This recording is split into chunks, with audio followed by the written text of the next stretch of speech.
I know it would be fire to be able to both live like Kylie and also save the planet, but you can't do both.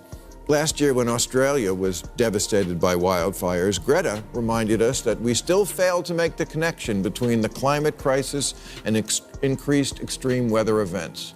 Kylie, too, was moved by the disaster and tweeted about how the loss of animal life breaks her heart. Then she quickly followed up with a post of her new $1,500 Louis Vuitton mink slippers. It's always so sad when fire potential slippers. Maher has taken aim at climate activists for twisting facts and turning the crisis into a spectacle.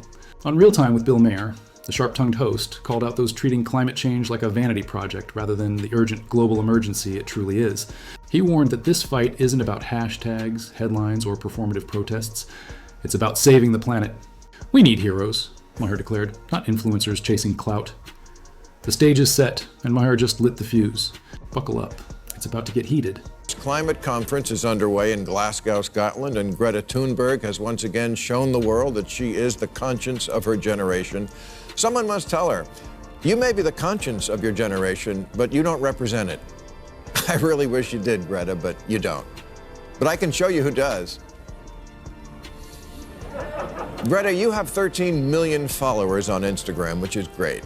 But Kylie Jenner has 279 million, which is more. I mean, seriously, who is the real influencer in that generation? The model citizen or the model? The young woman who refuses to fly or the one who refuses to fly commercial? You see what I'm saying? Greta gets where she's going on a sailboat powered by the wind. Kylie takes a private jet powered by Exxon. And she's 21 times more popular. What Maher's really driving at is this. Greta Thunberg is out there fighting an uphill battle for the planet, yet the spotlight rarely stays on her message. Instead, it falls on the same people undermining her efforts. The celebrities preaching sustainability while flying private jets and hosting lavish green galas. Thunberg takes the hard road, literally crossing oceans by sailboat to shrink her carbon footprint, while the rich and famous burn through fuel without hesitation. The irony?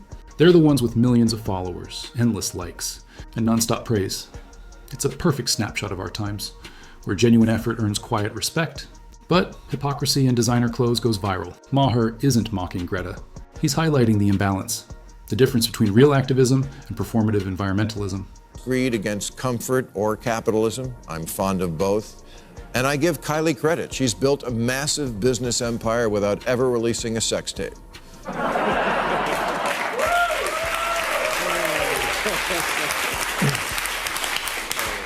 And like her dad, she's a self-made woman.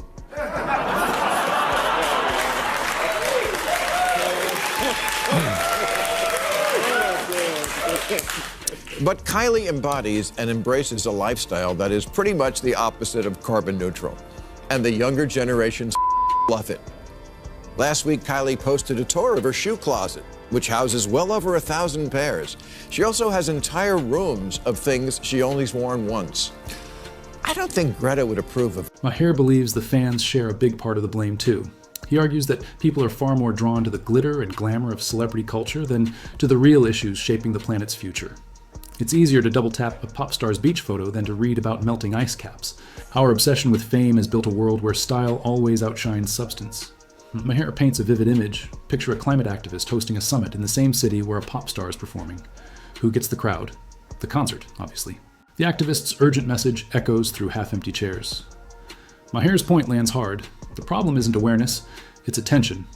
Until people care more about saving the planet than worshipping personalities, nothing will ever truly change. People always claim to be more concerned about climate change than other generations, but they don't act like it.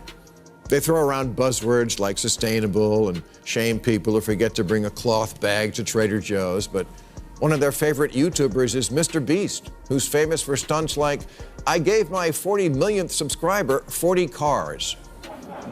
Jason Derulo celebrated his 22nd millionth follower by eating 22 hamburgers.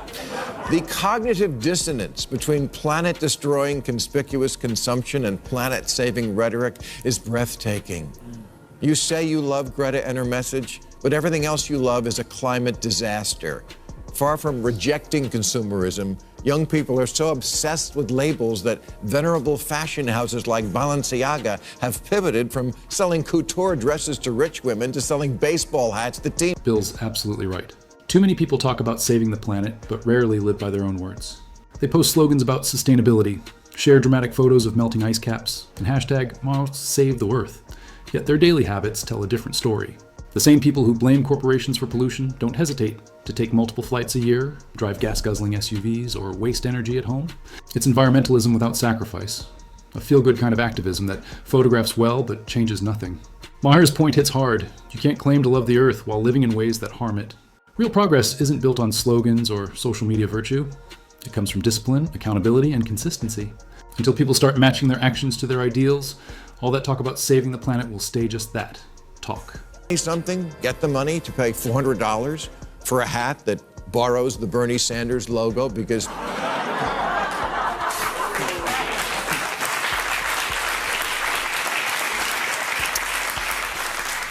you're like a socialist and stuff? From mommy and daddy, of course, those huge assholes who ruined the planet. Oh, and also maybe by trading Bitcoin, the mining of which is worse for the environment than actual mining. Cryptocurrency uses more energy than Netflix, Apple, Facebook, Microsoft, and Google combined, and more than some entire nations. And yet young people could not love it more if it came with a side of avocado toast. Ironically, the younger generation, the self-proclaimed eco-warriors, might be doing more harm to the planet than the older generation they love to criticize. They're quick to point fingers at those who lived through the industrial boom, blaming them for today's environmental crisis. But here's the uncomfortable truth. Their own lifestyles aren't exactly eco-friendly. From non-stop online shopping and fast fashion to power-hungry gadgets and constant air travel, their choices leave a massive carbon footprint. They talk about sustainability but can't seem to live without the comforts of modern consumerism. Maher's observation cuts deep. Awareness isn't the same as action. The younger generation may shout louder about climate change, but that doesn't make them better caretakers of the planet. In many ways, they're repeating the same mistakes, just with better marketing and trendier hashtags. 94% of crypto buyers are either millennials or Gen Z, which makes it ring a little hollow when you're out there chanting for us to put the planet ahead of profits. And what do crypto fans say about this? They say, well, yes, it uses too much energy now, but in the future, oh yeah, the future, that's right. Same thing my generation said. Let them handle it in the future. I'll get mine now. Like Bitcoin, the smartphone is a huge contributor to carbon emissions because the cloud isn't an actual cloud, of course. It's a vast network of servers using energy, and all that liking and following and subscribing requires lots of fossil fuels. And yet you would need the jaws of life to pry a phone out of the hands of anyone under 30. The worst offenders, Maher argues, are the crypto miners, the digital gold diggers burning staggering amounts of energy, sometimes more than entire nations, just to create virtual coins. Yet somehow, they're always the first to lecture others about climate responsibility. Maher calls out the hypocrisy loud and clear. How can you claim to save the planet when your servers are devouring megawatts of power every hour? Their defense? We're working toward cleaner energy in the future. But what about now? The planet doesn't have time to wait for long-term promises to materialize. It's like setting your house on fire and pledging to rebuild it later. Maher's critique lands hard. This isn't about future intentions. It's about present accountability. You can't heal tomorrow's Earth by destroying today's. What would it take to convince Gen Z and millennials to give up their phones? A pollster once asked. 43% said it would take $5 million to give up their phone. 1 in 10 said they'd sacrifice a finger for it. That deserves a high 4. But why should I have to give up my phone? Of course, we all want to save the planet. No one's arguing against that. But in today's world, staying connected with loved ones across continents is essential. My phone isn't a luxury. It's a lifeline, a tool for work, education, and human connection. Yes, saving the planet demands sacrifice, but not every modern convenience should be tossed aside out of guilt. The real problem isn't owning a phone, it's how we use it and how we dispose of it. We should be pushing for greener production, stronger recycling programs, and cleaner energy instead of pretending total disconnection is the answer. Giving up our phones won't stop climate change. Smarter innovation and accountability will. As Maher suggests, what we need isn't extremism, but balance. A world where technology and responsibility can coexist without the self-righteous overcorrection. To be able to both live like Kylie and also save the planet, but you can't do both. Last year, when Australia was devastated by wildfires, Greta reminded us that we still fail to make the connection between the climate crisis and increased extreme weather events. Kylie, too, was moved by the disaster and tweeted about how the loss of animal life breaks her heart. Then she quickly followed up with a post of her new $1,500 Louis Vuitton mink slippers. It's always so sad when fire potential slippers. That's the real difference between the two activists. For one, it's about taking real, tangible steps, walking the talk, making sacrifices, and putting the planet above personal comfort or fame. She's willing to give up convenience, luxury, and even popularity if it means staying true to her mission. For the other, it's more performance than passion, a stage to build her brand rather than save the Earth. Even when she posts about families losing homes or livelihoods to climate disasters, the focus somehow always shifts back to her. It's less empathy, more optics. Perfectly curated sorrow with the right filter and caption. Maher's point couldn't be clearer. One activist is saving the planet, the other is saving her image. And in this age of performative activism, that difference changes everything. Kids, you've got a choice. Be progressive or excessive, team drastic or team plastic. When Kylie's jet setting becomes cringe and Bitcoin stops being cool, when you stop pretending consumption is harmless, then I'll take you seriously. Until then, stop lecturing the world about how older generations ruined the planet. I completely agree with Maher here. The younger generation needs to tone down the preaching unless they're ready to go full Greta Thunberg, living the message, not just tweeting it. It's easy to talk sustainability from behind a phone built in a factory that pollutes rivers. They mock boomers for creating the mess, yet they're often just as guilty, sometimes worse, when it comes to overconsumption, waste, and hypocrisy. Posting climate awareness videos while buying fast fashion or binge streaming for hours isn't activism, it's performance. Maher's message is brutally simple. Stop talking and start doing. If you're not ready to live minimally, travel less, and truly reduce your footprint, don't pretend to be the planet's voice. Real change doesn't come from virtue signaling, it comes from consistency. We get it? Boomers dropped the ball on the environment. We did, we dropped it hard. And for that, all I can say is, whoops, you're right, we failed. But have you picked it up? I wanted your generation to do better. I still do. But the truth is, we're the same.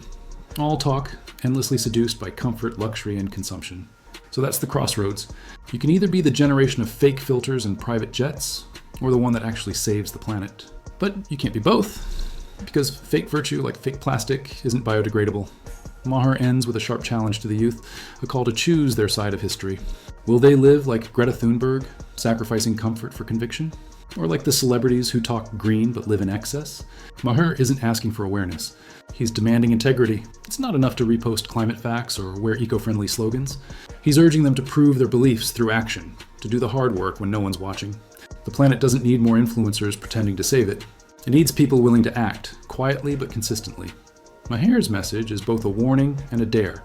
Stop hiding behind hashtags and start living your values. Because in the end, you can't post your way out of a dying planet. His critique isn't just a jab at hypocrisy, it's a wake-up call. Climate change isn't a photo op or a moral badge.